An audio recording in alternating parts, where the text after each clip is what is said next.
everybody, welcome to the video. With April 30th being the release of Sea of Thieves on the PlayStation, I thought I'd help guide new players in the seas. If you're looking for an in-depth guide to the Sea of Thieves, then I have a longer and more in-depth video on my channel. And I'm making this video for anyone who doesn't want or need an entire video explaining all of the complexities of ships. For all my ADHD viewers out there. But let's start things off with the infinite pirate generator. When you first start in the game, you'll be choosing a pirate to represent yourself on your adventures. Know that you won't be able to change any characteristics besides hair, clothing, peg leg, hooks, scars, and curses. Every pirate generated from the IPG is made to be completely unique. Now let's talk ships. It's going to be important to know all of the working parts of each ship. Each ship has a wheel, a capstan for the anchor, sails, rigging, harpoons, and cannons. The wheel is used for turning your ship. Simple. The capstan is for dropping and raising your anchor.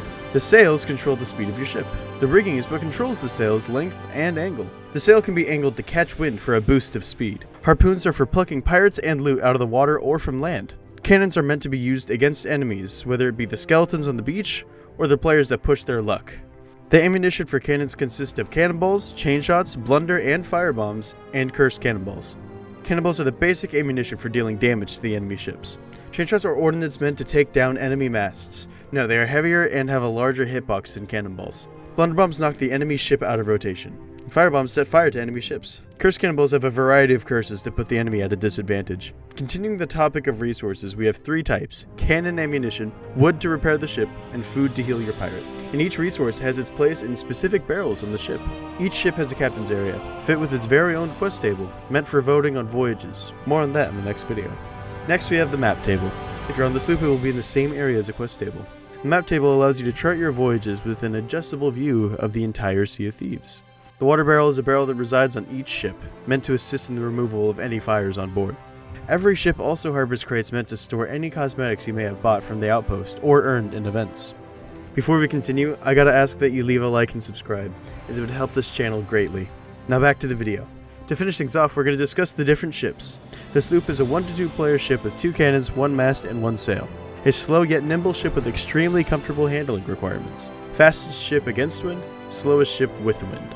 The Brigantine is a ship with a max of 3 players. It is the chaser ship, being faster than the other ships in all wind scenarios except for directly against wind and directly with wind. It has 2 masts, 3 sails, and 4 cannons. The galleon is the behemoth on the Sea of Thieves, capable of devastating damage to any who face it. It is also the most difficult ship to sail, needing an entire 4 players to work as a team. With 3 masts, 7 sails, and 8 cannons, there are a lot of working parts that need the attention of every player when in combat. Fastest ship with direct wind, slowest ship against wind. With the galleon, it would be smart to set roles for the crew, to ensure a better survival chance when in combat.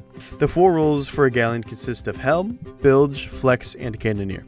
Helm bosses everyone around on the sails and repairs, and is in charge of keeping cannons in range of the enemy ship. Bilge is in charge of repairs. Flex is the helping hand for sails and repairs when things get too dire. And cannoneer is meant to keep constant pressure on the enemy ship. I will be making an entire video on ship combat and PvP as a whole in a future video, but for now that's all I have time for today. And if you ever want a more in-depth video, I already have one on the channel. So thank you all for watching, and I'll see you all next time.